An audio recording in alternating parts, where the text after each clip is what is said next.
Daily soap हे अजिबात सोपं नाही आहे. बिकॉज आपण एखादी जी भूमिका घेतो ना, ती किती वर्ष चालेल माहीत नसतं किंवा बरोबर. ती खूप जास्तही चालते, खूप कमीही चालते. तसंच दिसणं खूप महत्त्वाचं असतं, की अरे बापरे! पहिल्या एपिसोडला ही अशी आहे, तर ती 100व्या एपिसोडला सुद्धा तो मेंटेनन्सचा भाग आहे. तशीच दिसली पाहिजे.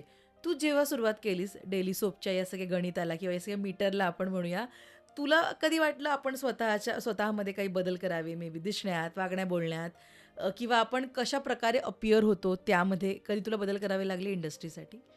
हो, सगळ्यात पहिला स्ट्रगल माझा हाच होता, की मी जेव्हा गावावरून आले, तेव्हा मालवणी, पूर्ण हो. मालवणी, पूर्ण मालवणी टोन पूर्ण होता. पूर्ण म्हणजे हो, काय सांगते? हाच टोन असायचा. तो पहिला स्ट्रगल माझा हाच होता, की माझा टोन गेला पाहिजे. म्हणजे इझिली लोक म्हणायचे, की "अरे, तू कोकणातली आहेस का?" जे मला इझिली एकदम असं व्हायचं, की "हो, माझ्या टोनवरनं कळतंय का तुम्हाला?" तर "हो, कळतंय तुझ्या ह्याच्यावरून." ते कट्टू मी खूप प्रयत्न करून, करून मला विचारायला लागले, "तू पुण्याची आहेस का?" म्हटलं, "येस."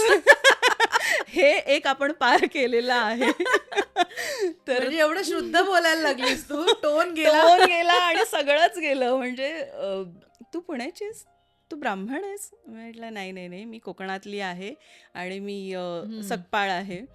सो ते म्हणतात नाही वाटत अशी. म्हटलं हा नाही वाटत. तर ते माझा ह्याचा भाग आहे, तो अभ्यासाचा भाग होता, की मला कसं शुद्ध आणि स्पष्ट आणि टोन विरहित बोलायचं आहे. तर तो एक खूप मोठा स्ट्रगल होता. म्हणजे अजूनही मी एक्साइट झाले आणि कोण समोर कोकणी मालवणी माणूस भेटला तरी मी येलास काय सांगतो. हे येतच येतं. आणि ते खूप गोड वाटतं यार ऐकायला. हो मस्त हो वाटतं हो. एकदम. तर ते आहे आणि शारीरिक म्हणशील ना तर अगदी आत्तापर्यंत मला कधीच असं वाटलं नव्हतं की मी माझ्यावरती वर्क करायला पाहिजे. पण आत्ता गेले काही वर्ष पाहता म्हणजे आफ्टर डिलिव्हरी अर्थातच तो म्हणजे कोणाला दोष नाही द्यायचा, तो माझाच दोष आहे की मी वर्कआउट नाही केलं तसं की मी कशी पूर्वीसारखी मेंटेन राहीन. तर त्याच्यानंतर मी खूप प्रयत्न करते पण नाही होत.